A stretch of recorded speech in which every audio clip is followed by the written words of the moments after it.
নমস্কার, কেমন আছেন সবাই? আশা করি সবাই খুব ভালো আছেন। ব্যানার্জির রান্নাঘরের আরেকটি পর্বে আপনাদেরকে স্বাগত জানাই। আজকে মাছের একটা অন্যরকম রেসিপি নিয়ে আপনাদের সামনে হাজির হয়েছি। এটাকে কী বলে বলুন তো? কাটোয়া ডাঁটা। এই কাটোয়া ডাঁটাগুলোকে আমি একদম ছোটো ছোটো করে টুকরো করে কেটে নিয়েছি। সঙ্গে নিয়েছি পেঁয়াজ কুচি, টমেটো আর কিছুটা নিয়েছি রসুন কুচি।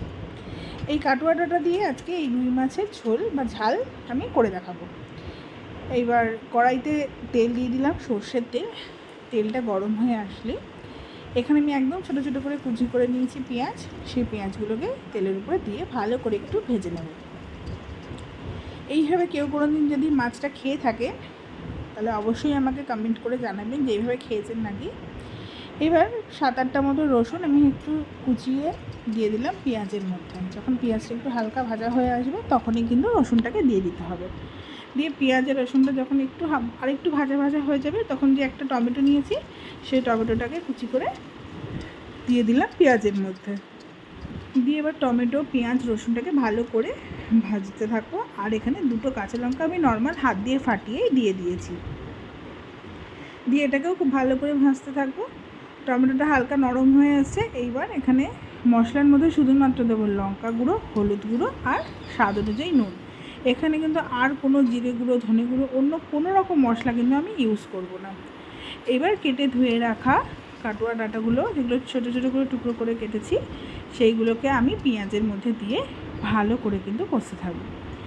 কষানো মোটামুটি হয়ে গেলে পরিমাণ মতো নুন দিয়ে দিলাম স্বাদ অনুযায়ী। দিয়ে আবারও ভালো করে মিক্স করে দেবো। ভালো করে ভাজতে ভাজতে দেখুন হালকা হালকা তেল ছাড়তে শুরু করবে। যখন সমস্ত সবজি থেকে তেল ছাড়তে তখন শুরু করবে, দেখতেই পাচ্ছেন তেল কিন্তু ছেড়ে দিয়েছে। এইবার আমি পরিমাণ মতো জল দিয়ে দেবো। জলটা ভালো করে দিয়ে মিক্স করে দিচ্ছি সুন্দর করে। দিয়ে এবার ঢাকা দিয়ে ফুটতে দেবো। ফুটে গেছে, খুন্তি দিয়ে দেখে নিচ্ছি ডাঁটাগুলো সেদ্ধ হয়ে গেছে নাকি। দেখুন একদম কিন্তু ডাঁটাগুলো কিন্তু সম্পূর্ণ সেদ্ধ। এখানে আমি 3 পিস মাছ ভেজে রেখেছিলাম, সেই মাছটাকে এবার সবজির মধ্যে দিয়ে আরেকটু ভালো করে ফুটিয়ে নিচ্ছি। সম্পূর্ণ মাছের সাথে সবজিটা খুব ভালো করে যখন ফুটে যাবে, এখানে ধনেপাতা কুচি করে নিয়েছি, ধনেপাতা কুচিটাকে দিয়ে আরেকবার ভালো করে নাড়িয়ে দিচ্ছি। দিয়ে আরেকটু ফুটিয়ে নামিয়ে দেবো। এটা কিন্তু হালকা একটু ঝোল মতো থাকবে, একদম খুব শুকনো থাকবে না, গ্রেভি মতো থাকবে। দিয়ে ব্যাস দেখুন একদম সুন্দর মাছের ঝাল কিন্তু আমাদের রেডি কাটোয়া ডাঁটা দিয়ে।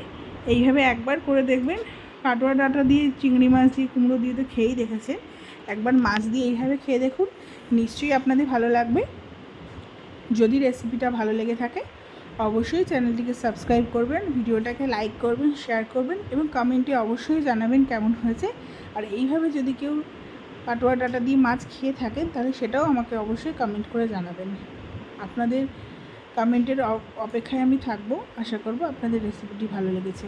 ধন্যবাদ।